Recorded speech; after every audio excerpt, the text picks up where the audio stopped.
Hi everyone, it's Christine here from Ever After Paper Crafts, and I have another project today for Butterfly Reflections ink. This time it's a relatively simple card, but it's all done with watercoloring. I'm going to pull the card up here to the camera for a moment, and I want you to check out that really pretty background. Do you see this back here? It's got some shades of pink and blue, and then it's overlaid with a beautiful shimmery gold paint. So we're going to go over how I created that effect today, and we're also going to go over how I painted this pretty unicorn, which also has a beautiful gold overlay to the paint as well. So let's go ahead and get started. The stamp set that I am using today is from Pinkfresh Studio, and it's called Unicorn Dreams. And it's such a whimsical piece. I just love the main image from this set. It also has coordinating dies, if you're interested, that you can purchase separately, and that is what I use to cut out the unicorn. To go ahead and create the background, the first thing that you're going to need to do is get some watercolor paper. My favorite watercolor paper is Canson XL watercolor paper. It's very inexpensive and it works great. I have gone ahead and taped the Canson XL watercolor paper down using some painter's tape to a hard board. You can use a clipboard, you could use a cutting board rather, whatever you have in your home that you can find. I find that taping it down to a hard surface helps eliminate or at least lessen the amount of warping. Even though it's watercolor paper, it's still paper, and applying the water and all the different watercolor paints can cause some warping, and this helps. I knew that I wanted my entire, I thought originally I wanted my entire panel to cover the entirety of the front of the card. I changed my mind and cut it down just a little bit, but generally when I'm watercoloring, I pretend as though I'm going to use the whole thing as a card front. So I always cut the paper that I put down on my board at an inch larger than an A2 size card front. So an A2 size card front is 4 1/4 by 5 1/2, so I cut mine at 6 1/2 by 5 1/4. Okay, so that way I can pick and choose what part I use, and I know I have plenty of room to accommodate the tape, and it's not going to look funky or anything like that. To create the watercolor background that I did, I will be using my Gansai Tambi 36 color set of watercolor paints. And I will go ahead and call out the numbers as I go forward. The paints are, they have names to them, but they're in Japanese. So I'll call out the numbers that I use as we go along here. I'm going to be using a silver round size 8 black velvet brush for this part of the painting. So let's go ahead and get started. The first thing I'm going to do is just take some clean water and paint over with some water the paper, just to get it saturated with some water so our paints will really move. The next thing that I'm going to do is I'm going to take some number 36, which is a pinkish color paint from this set, and I'm just going to kind of paint it on. Pardon me, I'm still fighting that sinus infection, guys, so I apologize for my voice and if I cough. So here we go. We're just dabbing this pretty color on here, just filling in the white space. There's no magic to how I'm putting this on. I'm just dabbing it, sometimes swooshing it with my paintbrush. No right or wrong way to apply the paint whatsoever. No magic to this at all. I'm going to put some blue in now, and I'm going with number 64. And it's a very light blue, but we'll darken it up here by just putting several layers down. And I don't want a whole lot of blue, just a little bit as we go along here. Most of this, however, is going to be pink. I really wanted a very pretty, girly, magical looking kind of card. So that's kind of how I came up with these colors. Mostly pink, as I said, with a little bit of blue, just for fun. Now you can see that blue is getting much darker, and all I'm doing there is I just keep adding the paint on top of the same color, on top of itself, over and over again till it gets as dark as I want. Now I'm going to go ahead and take my heat tool, and we're going to heat this up. Before we can apply the gold shimmer paint, this bottom layer needs to be completely dry. So bear with me for a moment while we do that.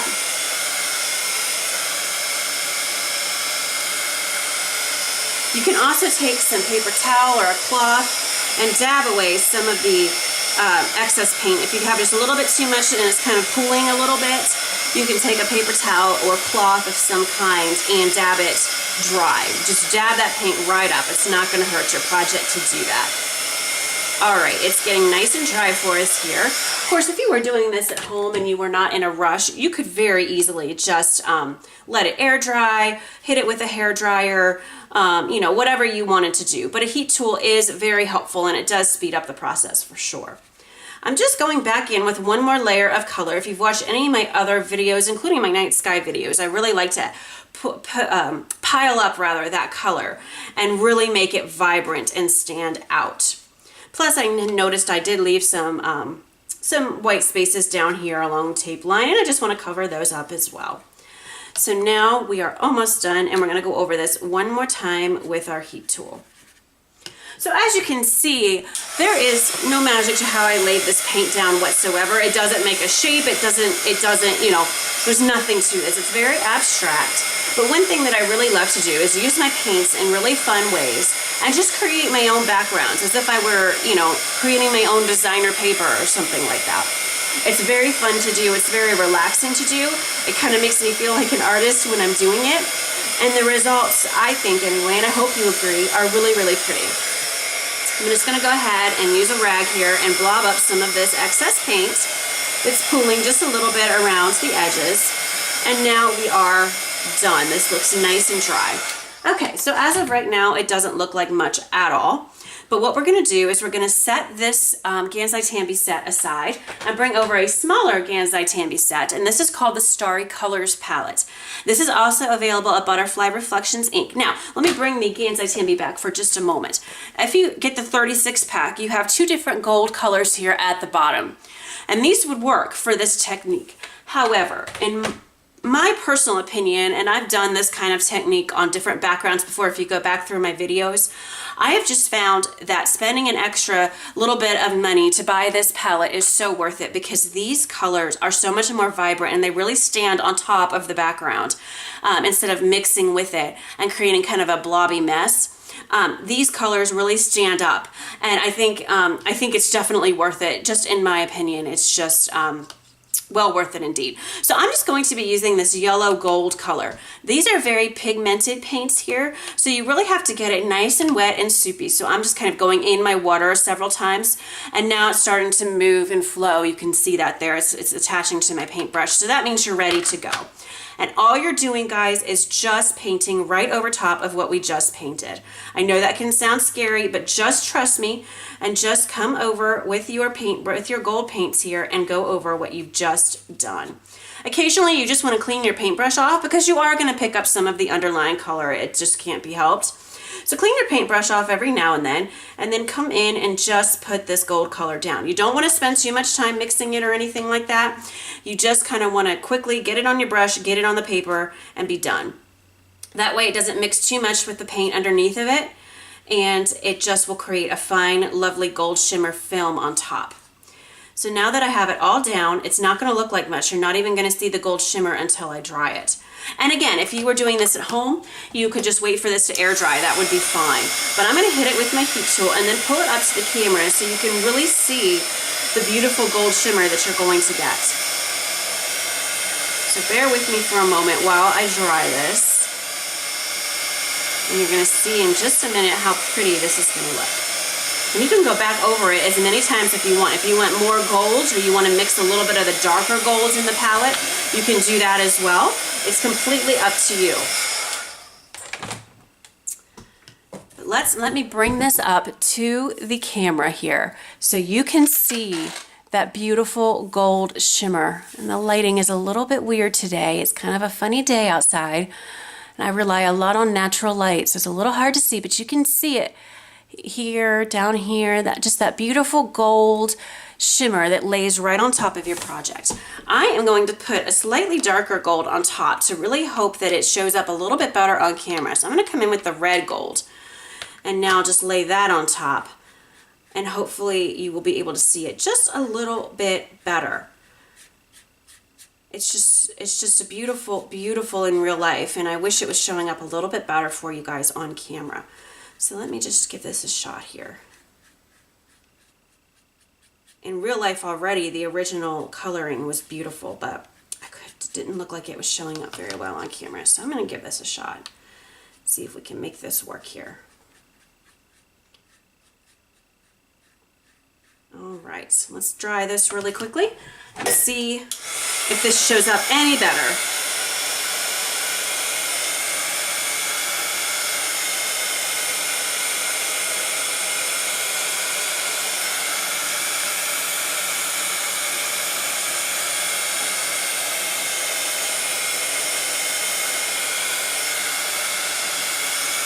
I can already see it majorly in real life here.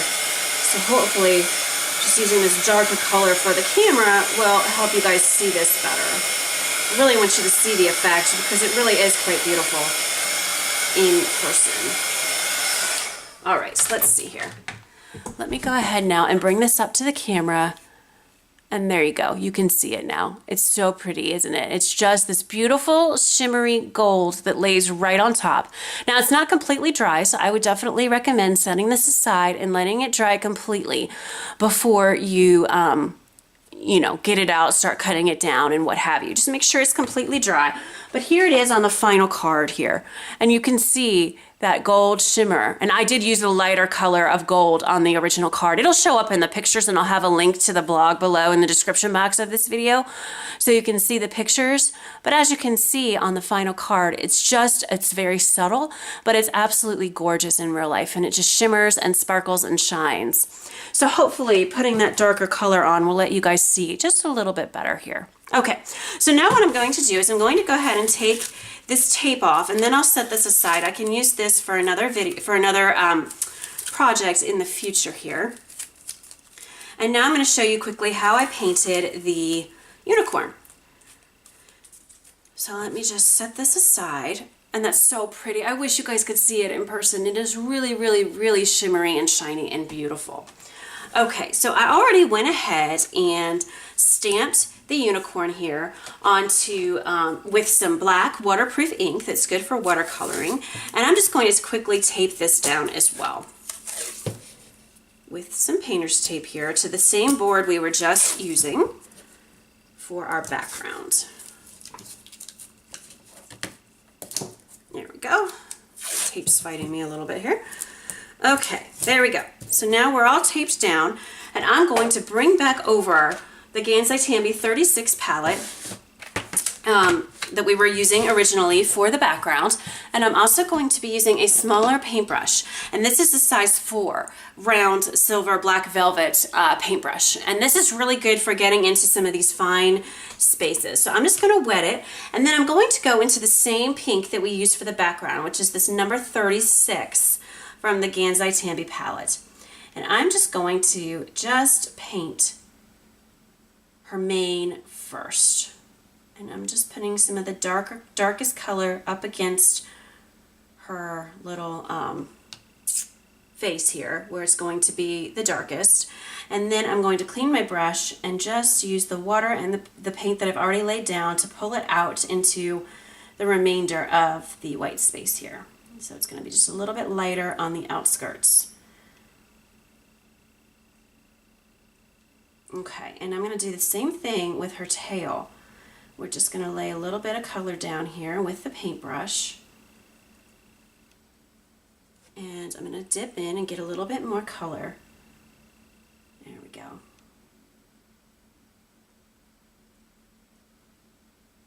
Obviously this part of the tail that's behind the flue figure part is going to be darkest.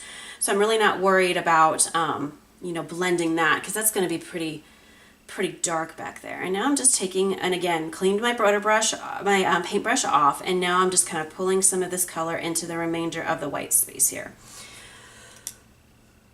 All right, now I got a little bit of paint on the outside here, so I'm just gonna take some water and then take a cloth and dab this up, and it'll erase it as if I never did that. And just a little bit more, get that out completely, and then take my cloth here, and there you go. So that's a good tip. If you are painting and you go outside the lines, just use a little bit of water, tiny bit of water, and it'll erase it. Now I'm going to take just a little bit of pink, again the same number 36, get it on my brush but very lightly, and now we're just going to put just a little tiny bit of a pink hue on the unicorn's body itself. just a little tiny bit here. And when this dries, it's not going to be quite so dramatic. And I'll show you that in just a moment because we're going to hit it with the heat gun again. So I'm going to go down the legs here, down this leg, down this leg. I just basically want just a little tiny bit of a pink hue to this. So I am going to take my wet paintbrush here and really dilute this that's already come down here. Really dilute it so it's a little bit lighter. Okay, and now wet your paintbrush again and dilute just a little bit more. By dilute, I simply mean mix it up with water and it won't be so potent of a color. And then I'm just going to take my cloth here and just dab away some of the color that's pooling. And there you have it. You have a much less dramatic, if you will, paint showing up. It's just very light in color, making that mane and tail really stand out.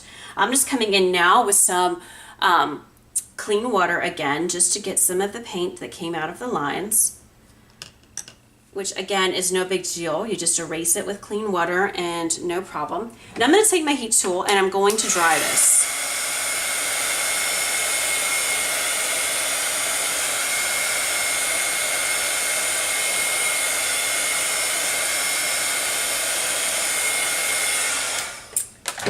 Okay, so now you have a lovely unicorn that has a pink little hue to the coloring. And I only did that because, again, to match my background. If you wanted to just kind of paint her, you know, just leave her white or put just a tiny little bit of blue or light gray, which is how we often color something white. Excuse me, guys, you could do that as well. But I just kind of, again, wanted her to match my background. Now I'm going to come back in with the Starry Colors palette and my small paintbrush. And I'm going to go into the red gold and I'm going to do her unicorn horn first. So I'm going to come in and just very gently, with the very tip of that brush, color in that unicorn horn. Now I'm going to come in with the yellow gold, which is the lighter color of the two. And I'm just going to paint over what we just did with this beautiful gold paint. Now a lot went down on the project with my first go around, so that's no problem. I'm just going to spread it around to the rest of the mane here and then work it over, wet my paintbrush again, so now I just have clean water on it, and work this over onto the rest of the unicorn's little head here and her ears. And then I'm still getting some gold moving, so we're going to come down here as well and just keep it going until this little plop of gold that we put down runs out. And it has, so now I'm going to clean the brush again, come in here and get a little bit more yellow gold. All right, you get a little bit more yellow gold. Again, when you first put it down, it's going to be strong in color. So I just clean my brush off. So now it's just a tiny bit wet and I can move that paint around. Hope that makes sense. So I'm not constantly dipping in the paint because I want this gold to be kind of light and just lay on top of the light pink that we've laid down. So by plopping some down and then going back and being able to spread that with a clean brush, I get a lot of bang for my buck, if you will, a lot less work, and I don't use up so much paint either. Plus it just looks a little bit nicer, I think, without having the blotches everywhere. It just kind of smooths it out for you. So that's all I'm doing now, is I'm just still continuing to spread the gold from the section that I put down right here. And I'm just spreading it out and covering all of the unicorn's body. Finally, I'm going to put a little bit more of the yellow gold on my paintbrush, and we're going to do his tail. So again, we're just going to paint right over. See how there's quite a big little bit there of gold paint that came off. So I'm cleaning my paintbrush, coming in now with a clean brush and spreading this down to coat over what we've done on our tail. Okay, so that's done. And now I'm just going to do a little bit of cleanup. I've noticed sometimes, you know, when you put that gold on top, it can still spread a little bit. And so in this area where I had a little bit of problem in the beginning and a little bit of paint came out of the line, a little bit of that gold came out as well. So again, you just come in with your clean water and then dab it away with a cloth and it looks great. You can't even tell that you did that. There are a couple spots I've noticed as well that I didn't make it all the way to the line, and that's just because I don't have a great view with the camera. So all I do is I just take my clean brush, and I'm still able to spread that paint out and get to the, you know, all over the image, so I'm not leaving any white space behind. So there you have it, guys. I'm gonna hit this with a tool, with a heat gun rather, really quickly here. And you can see that beautiful unicorn horn is a beautiful shade of gold. And then I will pull the rest of her up here in just a moment to the camera so you can see the gold sparkle and shimmer on her. She's beautiful. Let's see here if the light's gonna pick it up. There you go, you can see it there. So she has this beautiful pink tint to her, and then on top of that we have this beautiful gold overlay. And it is a little hard to see, but I promise you it's there, and it will be in the pictures on the blog as well. You can see it back here pretty well. And again, I did use that lighter shade of gold, which doesn't bode great for the camera, but should show up very well in the pictures. All I did to finish the card then was I cut the unicorn out using the coordinating dies and placed her on my background. I then put my background on some foil paper that I had in my stash from Stampin' Up. Put a little line of that foil paper down here as well to ground the image so she kind of wasn't floating. I added the sentiment from the same stamp set and just embossed that in gold embossing powder right onto the watercolor background, and then placed all of that with some foam tape onto a standard A2 sized note card. And then I went a little crazy and added some gold sequins from my stash, and some of the sequins are stars, which I thought was a really pretty addition.